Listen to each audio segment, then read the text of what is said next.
Y dicho esto, unas brevísimas observaciones sobre el intervencionismo fiscal. Vamos a ver, aunque es imposible el ideal del impuesto neutro, porque todo impuesto, recuerden en latín coactio coactionis, en mayor o menor medida modifica toda la estructura de rentas, valoraciones, precios relativos, etcétera. Es un ideal tradicional de los economistas el tratar de diseñar impuestos o sistemas fiscales que sean tan neutros como sea posible, valga la redundancia. Es decir, que la asignación de los recursos se vea lo menos afectada como consecuencia de la introducción del impuesto. O expresado de otra manera, el objetivo sería introducir los impuestos que menos distorsionen el proceso de mercado protagonizado por la función empresarial. En principio, como dice Mises, los ingresos estatales que exige una sociedad donde el Estado se limite a la buena definición y defensa de los derechos de propiedad, pues esos ingresos estatales son relativamente reducidos. Son los imprescindibles para financiar los servicios de policía, justicia, defensa, etc. Y repito, son relativamente reducidos en relación con la renta que genera una economía de mercado no intervenida. El problema surge cuando el Estado paulatinamente empieza a asumir cada vez áreas mayores que tradicionalmente no le eran propias. Y los gastos de esta forma tienden a crecer de manera exponencial y terminan convirtiéndose en una carga casi insoportable. Para que ustedes se hagan una idea, prácticamente y como media trabajamos todos para el Estado hasta el 30 de mayo, algunos a lo mejor hasta el 30 de junio, y solamente a partir de ahí podemos trabajar para nosotros. Es un símil, que lo que trato de conllevar la idea es que prácticamente el 40% de toda la renta nacional la absorben los poderes públicos. Y no solo el problema surge cuando se produce este crecimiento desproporcionado de las áreas en las que el Estado está presente, sino también cuando se establecen impuestos que básicamente gravan el capital, el patrimonio y la renta de los empresarios, es decir, impuestos sobre los beneficios e impuestos sobre el capital. La razón de ser ya la sabemos, la hemos estudiado juntos. Ya sabemos que el bienestar de las clases trabajadoras depende de que los trabajadores aumenten su productividad. Y la única manera de que un trabajador cada vez sea más productivo es que cada vez disponga de un equipo capital bien invertido, mayor, más productivo, de última generación. Porque a cada trabajador, a cada uno de nosotros se nos paga el valor descontado de nuestra productividad marginal. Y cuanto más capital está a nuestra disposición, más productivos somos y por tanto los salarios tienden a ser más altos. Por eso se gana más en Estados Unidos que en la India, no porque sean más listos ni trabajen más horas, sino porque en Estados Unidos un trabajador utiliza un tractor y en la India poco menos que cosecha a mano el arroz y vive en nivel de casi subsistencia. Por tanto, lo esencial, lo que tiene que favorecer una sociedad es la acumulación de capital. Al que hay que cortejar es al capitalista. Solo hay una manera de luchar contra la pobreza, que es fomentar al capitalista, hacer que el capitalista gane dinero. Porque el capitalista, por mucho dinero que tenga, no puede comerse 10 filetes o tener 1000 Rolls Royces. En última instancia vivirá sin duda mejor que sus congéneres, pero la inmensa mayoría de sus rentas estarán invertidas. ¿En qué? En instalaciones, equipo capital, etcétera, puesto a disposición de los trabajadores a través de empresas. Esto aumenta la productividad de los trabajadores y por ende el salario e impulsa el aumento del nivel de vida. Si el sistema impositivo grava el capital, léase impuestos sobre el patrimonio que hemos tenido en España hasta el año pasado, o impuestos sobre sucesiones, fallece una persona y el 30% se lo quita el Estado, de lo que iban a percibir los herederos.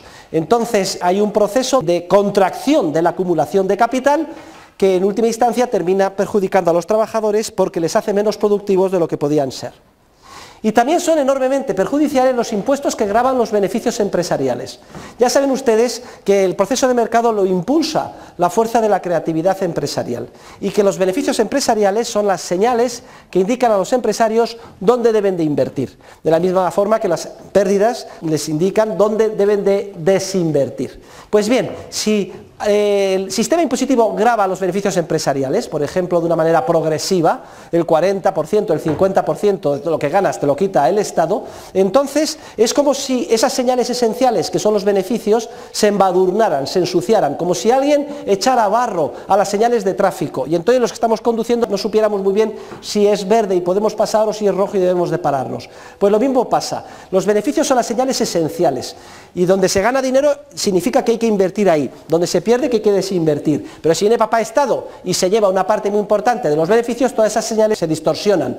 Se produce una grave distorsión en la asignación dinámica de los recursos impulsada por la empresarialidad. Y todo esto al margen de los problemas de desincentivación que tiene un sistema progresivo, impositivo, porque muchas personas piensan, hombre, ¿para qué voy a dedicar el esfuerzo marginal de trabajar si se va a llevar papá Estado la mitad de todo lo que gane? Si asumo los riesgos y tengo éxito, tengo un socio que es el Estado del 40%, pero si resulta que pierdo, todo lo soporto yo y me arruino, y entonces, bueno, pues entonces no me voy a meter en proyectos empresariales adicionales.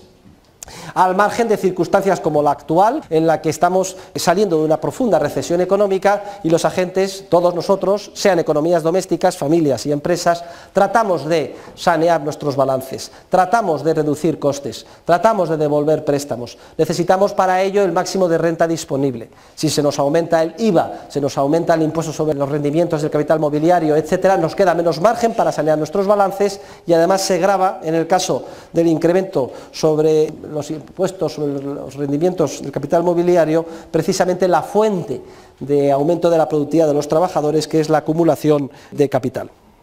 ¿Cuál sería, por tanto, el modelo fiscal ideal en una sociedad no intervenida o mínimamente intervenida? Bueno, pues sería una sociedad en la que los gastos públicos fueran muy reducidos y los impuestos, por tanto, pequeños, y en ese sentido poco distorsionadores.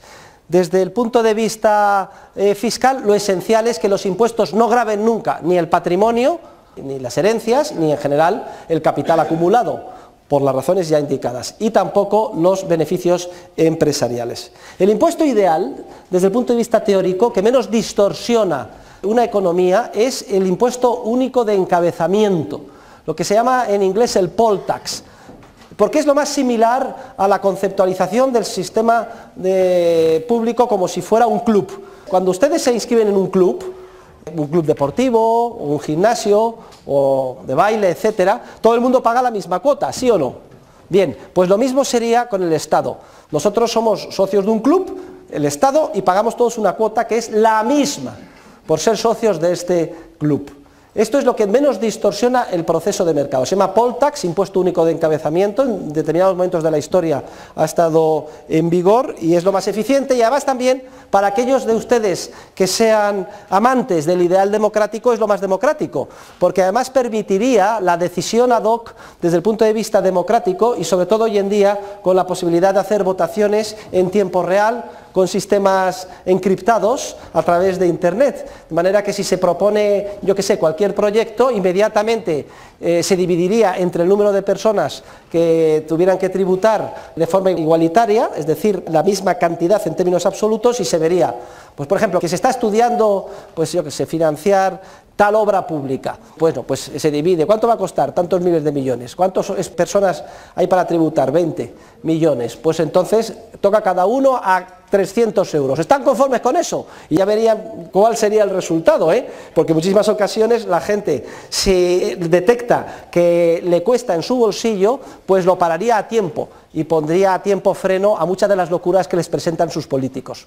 ¿Y para qué hablar, por ejemplo, de la financiación de proyectos bélicos? Se pararía a tiempo. El clamor popular en contra de las guerras sería insoportable. En cambio, lo que sucede ahora es que los políticos tienen mucho interés en que no haya una conexión clara entre aquellos que pagan los impuestos y los que los reciben. Todo el mundo piensa, no, a mí que me den gratis la universidad y la seguridad social y la asistencia sanitaria, y eso lo pagan otros. Todo el mundo piensa, eso lo pagan otros, porque hay un sistema impositivo progresivo, eso lo pagan los ricos. Entonces, con ese espejismo se oculta la relación causa y efecto y se produce el fenómeno al que estamos acostumbrados de crecimiento desordenado desorbitado de los gastos públicos, lo que se llama el crecimiento del estado del bienestar, y en última instancia, al final, por mucho que se empeñen los políticos en tratar de ocultar la relación que hay entre los que perciben y los que pagan, al final son las clases medias los que pagan el coste impositivo. No hay tutía y hagan ustedes cuentas, vean lo que pagan por seguridad social, ustedes y sus empresarios, que en última instancia la pagan ustedes, lo que pagan por IVA, más lo que pagan por el resto de los impuestos, sumen y resulte pues que están más de un tercio de su renta, y estoy hablando para rentas no de millonarios, para rentas medias bajas están pagando pues una parte muy importante, cerca del 40, entre el 40 y el 40 y tantos % de todo lo que ganamos. Luego, cualquier cosa que le prometan los políticos a ustedes, no se dejen engañar, es una imposición forzosa, porque aunque le parezca que se lo van a dar gratis, there is no such a thing as a free lunch, dicen los americanos, no existe tal cosa como una comida gratis, lo van a terminar pagando ustedes.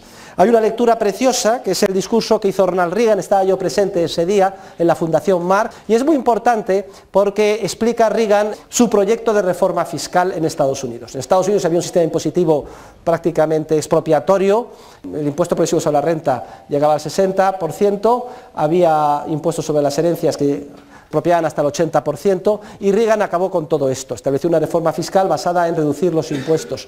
Y fue muy importante porque sirvió de modelo a todas las reformas fiscales en el resto del mundo, que de alguna manera han permitido reducir los gravámenes impositivos, en mayor o menor medida, pero en casi todos los países. Y el origen de esa revolución fue la administración Reagan, y léanse su discurso que hizo aquí en Madrid, porque no tiene desperdicio. Además se basa, yo no sé quién se lo escribiría, en la teoría de la función empresarial, pone de modelo de empresario a Cristóbal Colón y todas las gestas que han hecho los españoles a lo largo de la historia, y cómo reduciendo los impuestos se impulsa el desarrollo de la producción.